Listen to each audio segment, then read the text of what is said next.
for hosting, and thank you to Destiny. I want to start with some disambiguation. In this debate, I'm talking about liberalism as a moral and political philosophy that embraces two core values: individual freedom and equality. This means that liberalism, as discussed in academic context, is broader than just left-wing politics. A person could be right-wing in an American political context, but still be liberal in the sense that he believes in freedom, equality, democracy, etc. So definitions aside, let me state my problem with liberalism as a moral and political philosophy. The problem with liberalism is that it fundamentally conflicts with human biology and with all traditional cultures and religions, especially Islam. Liberalism deals with this conflict through systematic oppression. Let me explain. Existing studies of human biology and psychology show that these two liberal values of freedom and equality are actually universal, and they're endorsed in all human religious and cultural systems to some extent. This includes Islam. However, in traditional cultures, freedom and equality are not the only important values. There are other values that are important. In these societies, people value specific types of relationships, like marriage, like family, like community, like a relationship with God. Countless studies have established that valuing these relationships is part and parcel of natural human psychology. It's inbuilt. The reality is there are certain things that humans naturally crave, that they naturally find moral value in, that they naturally need for their happiness. The problem is that human biology is such that these types of relationships that are valued by human beings, things like marriage, family, community, and religion, these types of relationships include some measure of inequality and some measure of restriction on individual freedom. One big example is marriage. Humans biologically want to pair bond. They want to form these stable, long-term relationships with the opposite sex. So they get married. But marriage is something that results in restrictions on individual freedom. For example, you have certain obligations towards your spouse, which means you sometimes have to sacrifice your personal wants in order to fulfill those obligations. Marriage also involves some measure of sexual exclusivity, which further restricts your freedom. Marriage also entails division of labor because women get pregnant and have to nurse. There's also a type of inequality because you have different duties for male and female. So this type of sex differentiated pair bonding, which includes these inequalities and lack of freedom, is found in all liberal societies and cultures. Similarly, family life and maintaining relationships with parents, children, grandparents, etc. This is something people naturally value, but again, it requires restrictions on your freedom because you have duties to your parents, to your family members. You have to take care of children when they're young, and you have to take care of your parents when they're old. These obligations will often require you to sacrifice your personal autonomy. You also demand respect from your children, and they're required to obey you up to a certain age. That all involves some level of inequality. So maintaining family requires these limitations on freedom and equality. Similarly, humans naturally crave community and naturally believe that they're part of a people. They're in the black community, the Hispanic community, Muslim community, Irish community. And humans naturally don't want their people and the traditions and cultures of their people to be destroyed. But the reality is community also requires certain types of inequality and lack of freedom. People in a given community have duties in order to maintain traditional norms in terms of shared dress, shared language, shared rituals. So that limits individual freedom, and all communities require hierarchies in some form or fashion. Some communities limit intermarriage, some communities require assimilation or limit immigration into their countries. All that involves the maintenance of certain inequalities. Finally, humans biologically have a belief in God. This is established in numerous psychological studies across cultures that academics discuss, like Paul Bloom, Olivera Petrovich, Aya Naranzian, and others. But again, belief in God leads to a lack of equality because people believe God is above them and that God requires some form of obedience and worship. This involves restrictions on one's personal freedom. People have obligations to pray, to fast, to do rituals. These obligations detract from individual freedom. So we have marriage, family, community, and God, and maintaining these relationships and the social institutions associated with these relationships requires some measure of inequality and some measure of lack of freedom.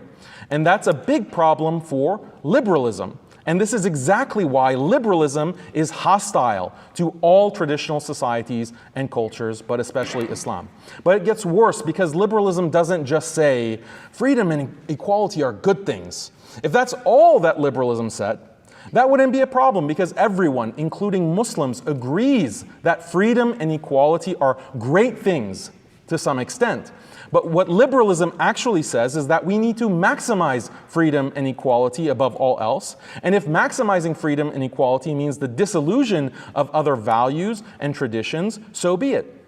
What is evident is that if you adopt liberalism, this inevitably leads to the gradual elimination of marriage, family, community, and religion in society.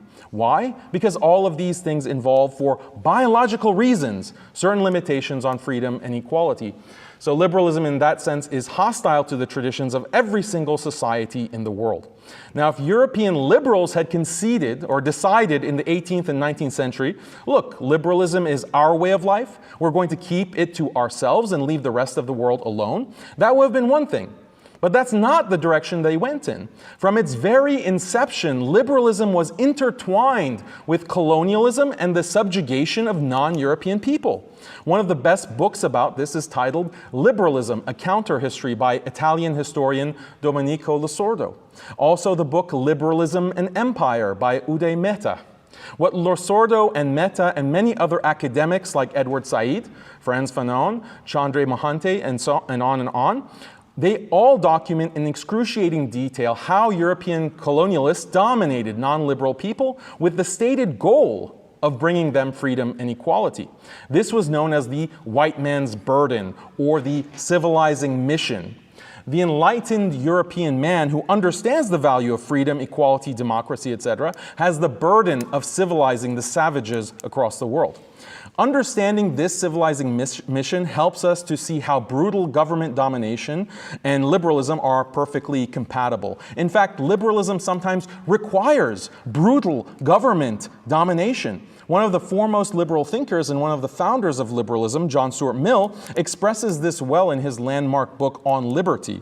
Mill says, despotism is a legitimate mode of government in dealing with barbarians, provided that the end be their improvement, end quote.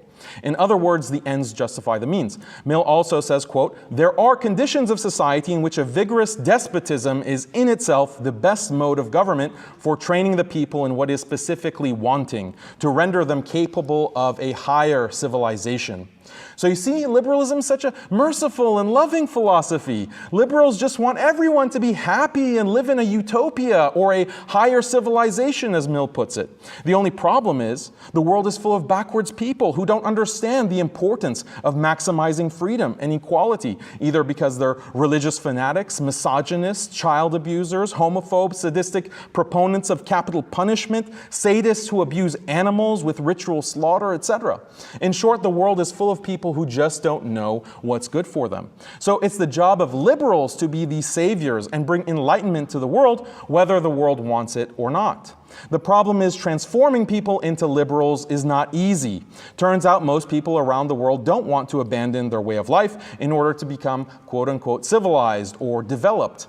So to overcome this resistance, liberals have taken a number of approaches over the past 200 years. There's the hard approach of despotism, as Mill puts it, an outright war, occupation, authoritarian governance, crippling economic sanctions, genocide. Then there's the soft approach of bribes, social engineering, NGOs, reshaping indigenous institutions, media, and so on.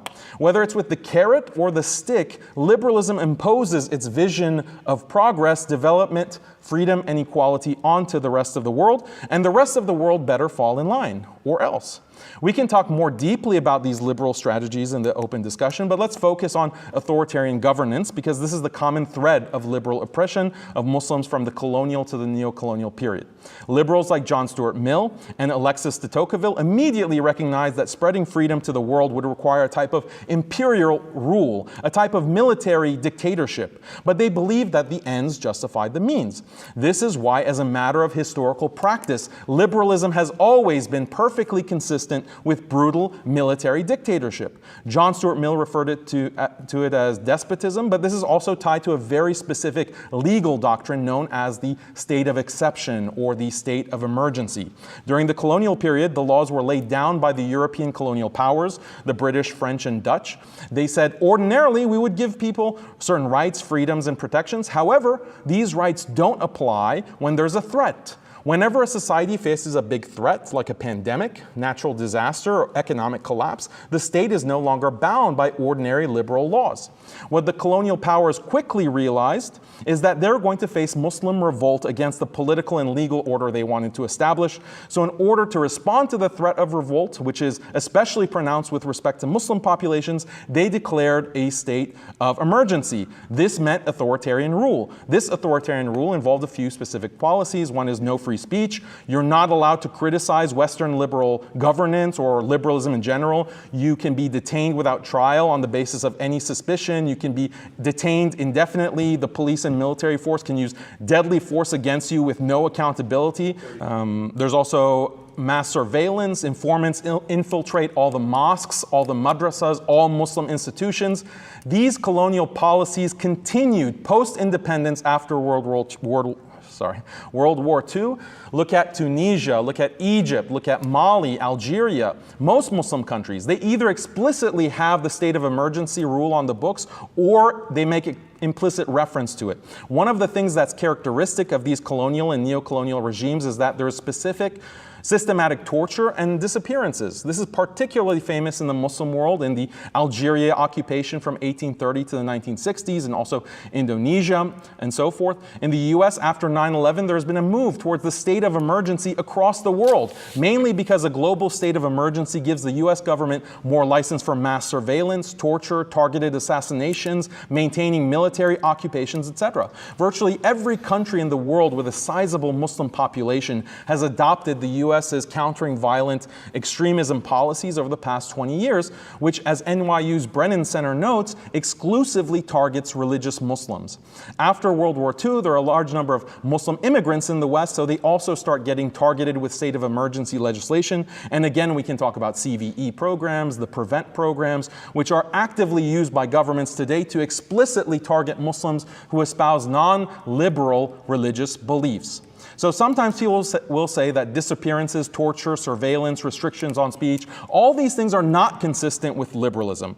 But that's not true. If anyone wants to preserve a traditional form of life, they're subject to these measures. And the more they want to preserve it, the more intensely these measures are applied. And so even though all peoples have suffered from this, Muslims have suffered the most. And when Muslims try to raise objections against these problems, what do they get as a response? The response is, oh, that doesn't count as real liberalism. Liberalism doesn't involve dictatorship.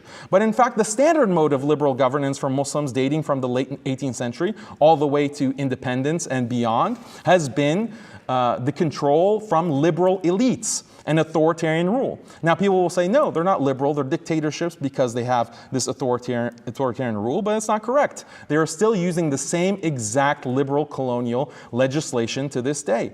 But Muslims cannot convey this because the proponents of liberalism don't recognize certain fundamental facts about human biology.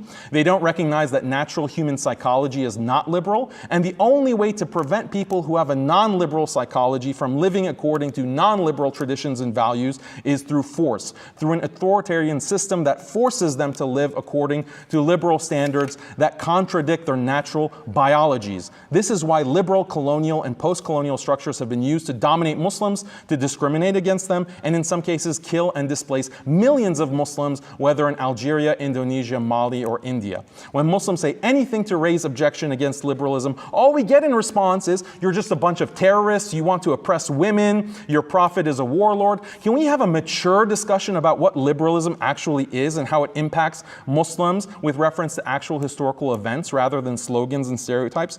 The reality is, to conclude, that liberalism affects us all. It's the dominant moral and political system in the world today. Muslims have been the biggest victims of this system, but you all are victims too, whether you recognize it or not. The good news is many Westerners are waking up. They recognize that they didn't sign up for this world that liberalism has created. The question is it too late?